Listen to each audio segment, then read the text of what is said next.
Collective, welcome uli. Ano tayo? Timeless reading po ito, ha? Check natin yung mga energies.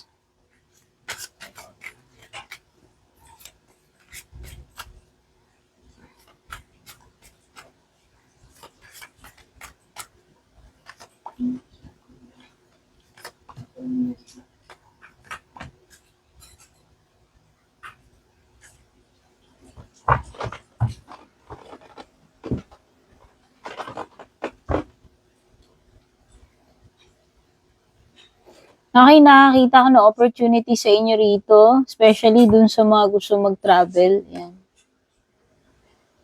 Mag-travel overseas, ayan. Maganda to kasi ito ay expansion growth no? Basta mag-focus ka lang muna doon sa mga pinaka-importante. Huwag mo nang alalahanin kung ano man yung mga bagay na yan na hindi naging successful for you, no? Instead of focusing doon sa mga bagay na hindi mo na mababago, hindi mo na maibabalik, mas mag-focus ka doon sa mga bagay na pwede mong magawa, no? Sa ngayon. Okay? Kasi kung meron mang mga bagay dito na hindi naging successful for you, pwedeng lumagpas sa palad mo, na miss mo yung chance, yung opportunity. Meron pa namang mga opportunities na panibagong paparating para sa'yo. Ano?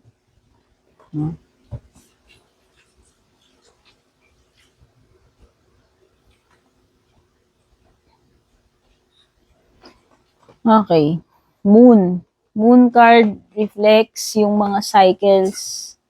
Moon card reflects yung mga fears mo or insecurities mo. Okay, maybe andun ka sa situation wherein parang nangangapa ka, hindi mo pa masabi sa ngayon, no? Kung ano yung kahihinat na ng mga bagay-bagay, no? Kumbaga para sa iyo pwedeng ang iniisip mo or nararamdaman mo dito is fear, uncertainty. No? Pero kasi yung moon card, ibig sabihin nito kung meron mang mga bagay dito na hindi pa ganun kasigurado sa ngayon, may illuminate din naman yan Pagdating ng tamang panahon, marireveal din yung mga dapat ma-reveal dito. Okay, makiklear din yan yung mga feelings mo of uncertainty. Moon card, pwedeng pwedeng situations or tao na hindi ka pwedeng, kumbaga, pwedeng hindi siya ganun talaga sa ine-expect mo, no? Kumbaga, wag ka masyadong mag-rely doon sa outside appearances.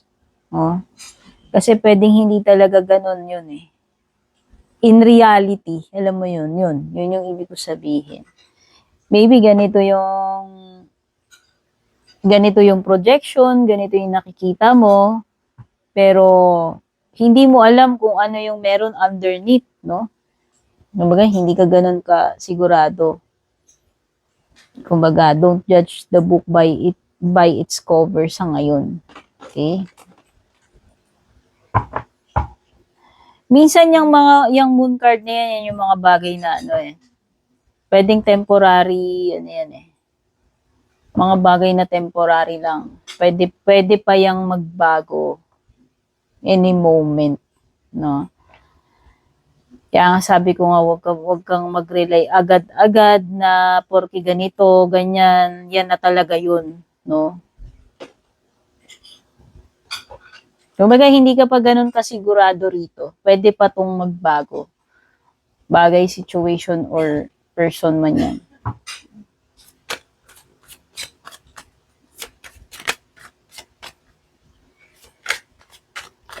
Person on your mind, person nakakonect mo.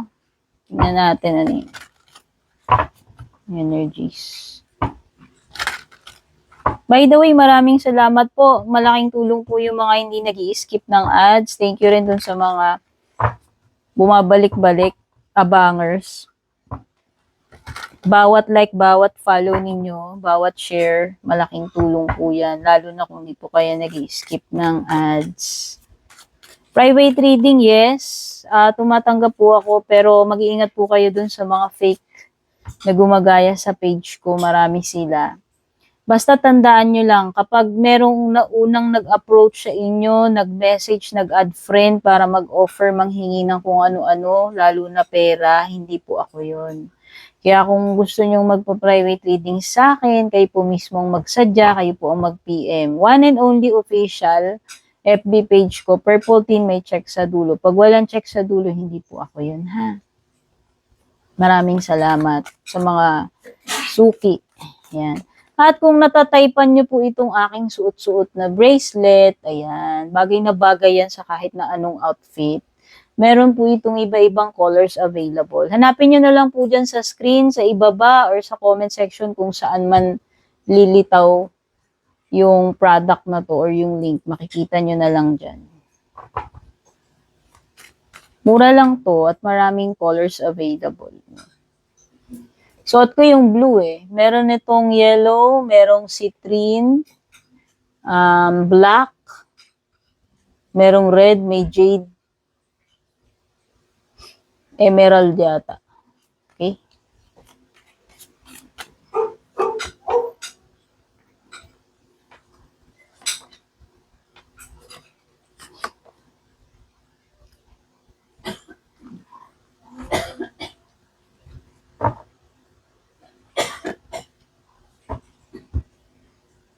Okay, person nakakonect mo. Ay, wait lang, meron palang nakaburles dito. Kasi bawal ite. Dali tatakpan ko yan. Hindi ko na malaya na merong mga nakaburles dito. Bawal kasi yan. So, ayan, hindi na siguro masyadong kita. Nakakita ko na energy ng dalawang person. Oh, it's either dalawa sila na nagkukumpetensya sa'yo, nag-aagawan sa'yo, or ikaw yung merong kaagaw, kakumpetensya dito sa person na to. Oh, meron something dito na nag-create ng tension, ng stress para sa'yo. Nag-worry ka about this, kung ano man yan.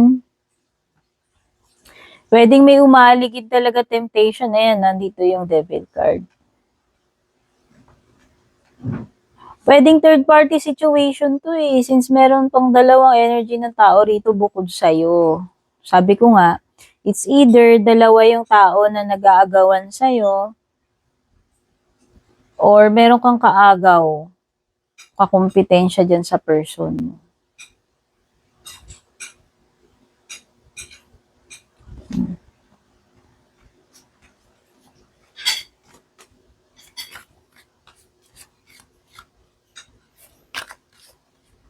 Na-feel ko dito matindi ang fixation, matindi ang attachment, obsession, or desire.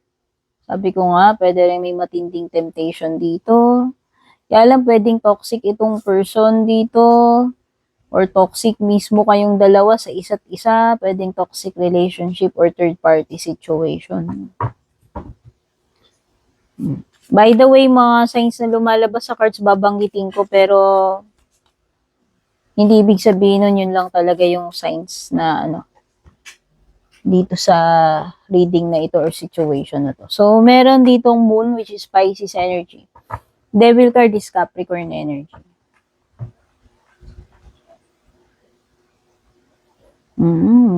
Merong energy dito ng walang peace of mind.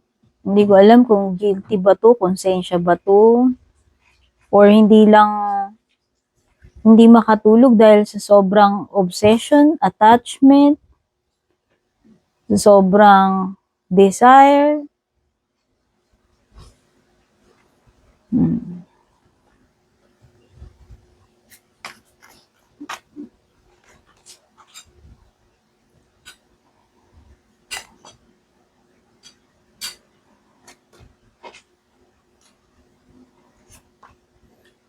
Naku, oo. Meron ditong energy ng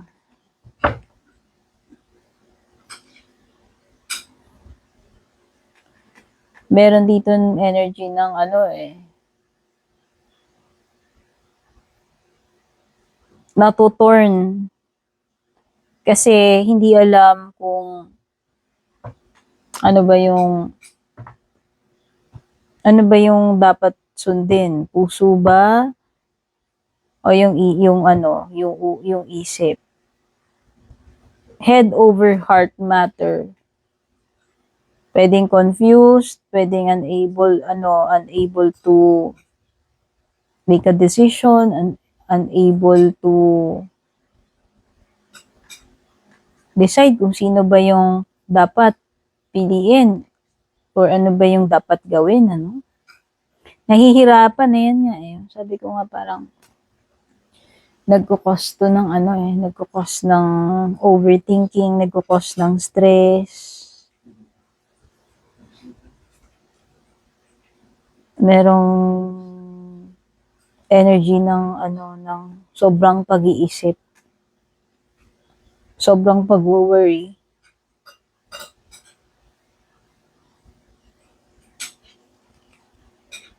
Okay, so na-sense ko yung energy din ng person dito na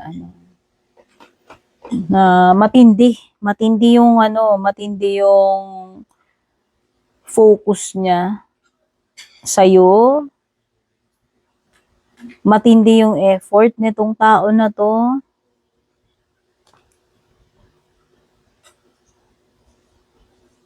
Ito yung person na determined eh. Ito yung person na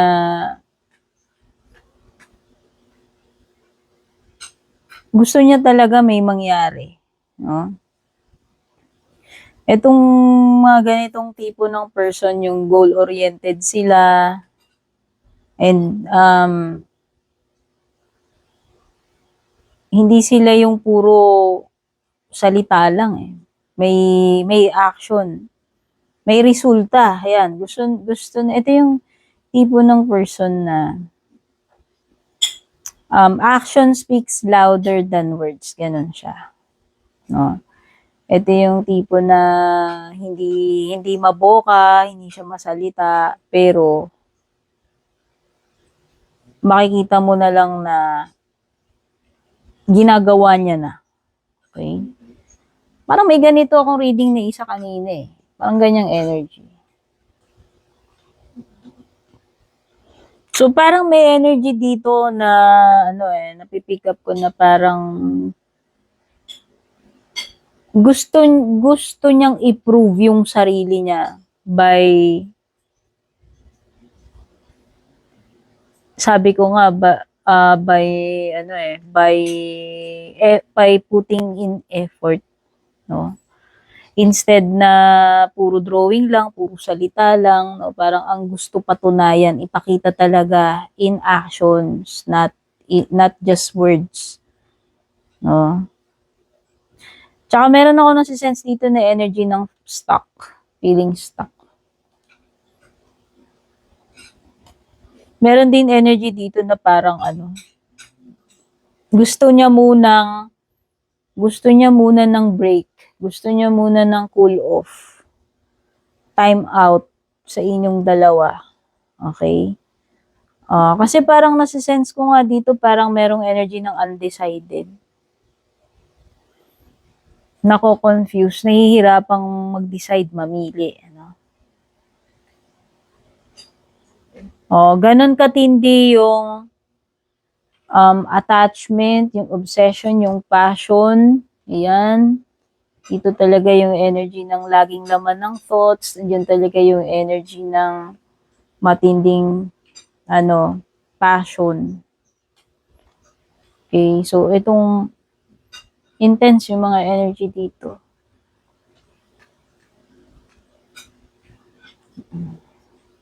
Merong energy dito ng ng pinapangakuan, no? So, pwedeng may mga dito, inaalok, may mga sinasabi, may mga ino-offer na ganyan, may mga pinapromise, no? Pero sabi ko nga, merong card dito ng, yung isa kasi pwedeng yung isa, hindi siya promise ng promise, hindi siya salita ng salita, pero pinoprove niya sa gawa. O, diba? Sabi ko nga, merong energy dito ng person na, whether ikaw yun o yung person na kadil mo o yung isa pang person kasi nga sa tingin ko parang tatlo kayo dito, no? So, meron talaga dito na kahit hindi niya sabihin, hindi nga siya ma-words, pero ma-action naman siya. Okay? Pero yung isa dito, pwedeng promise, yes, sasabihin niya, pero alam mo yun, hindi pa ganun ka-sure yan. No? Kung potential pa lang naman ito eh. Hanggat hindi mo nahahawakan, di ba? Hanggat hindi nangyayari, hindi pa proven yan. Okay? Kaya siguro nagkakaroon ng confusion kung ikaw man yung nako-confuse dito. Oo, kasi parang kasi ito yung energy ng conflicted eh. Magulo isip eh. Feeling stuck. No? Parang may blockage dito. So, hindi ko alam kung ikaw ba yan, o yung isa dito sa person na ka-deal mo. Pero nakikita ko yung energy ng willing na mag-take ng risk kahit na anong mangyari. Pikit mata, alam mo yun. Pikit mata. Kasi ito yung card ng taking a leap of faith eh. Priestess card. Ito yung sign na hindi pa ganun kasigurado yung mga bagay-bagay. Sa ngayon, hindi pa, ayan o, di ba lumitaw na nga yan kanina dito sa moon card. So sabi ko nga, pwedeng meron ditong mga bagay na temporary, pwede may mga bagay dito na unsure, hindi pa talaga, alam mo yun, hindi ka pa makakapag-vouch dyan, hindi pa ganun ka-sureball yan. Lalo na lumitaw pa yung priestess card na,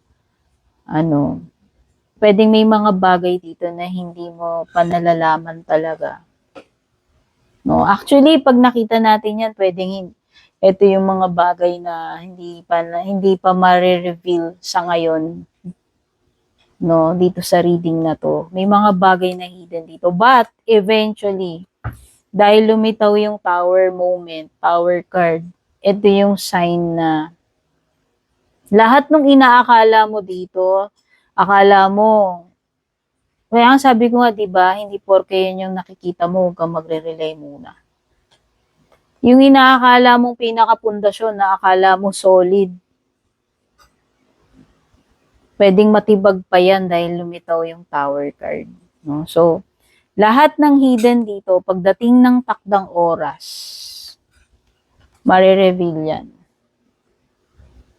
Ma-expose. Ito yung ito yung shake-up na paparating eh. Para ma-reveal kung ano yung truth, ano yung mga hindi mo nalalaman. And eventually, kung ano yung mga bagay na hindi naman talaga solid yung foundation, yun yung titibagin. Yun yung magka-crumble dito sa tower moment na ito. O, maaaring yun yung ma-expose. Yung na yan, yung destruction na yun ng tower na yan, it could be a shock, a surprise, a reveal, an ending, na yun yung magiging catalyst or susi para magkaroon ng pagbabago. Ito yung time na mafo-force ka na eh. Whether you like it or not, yung power moment na yan. Yan yung magdadala ng katotohanan sa'yo, ng mga dapat mong malaman. Ma-realize. Okay. So, ang nakikita ko rito, pwede magkaroon ng reveal, pwede magkaroon ng ending, ng change. Okay? So, yan yung mga na-pick up ko sa ngayon. Thank you so much for watching. Kita-kits po sa susunod.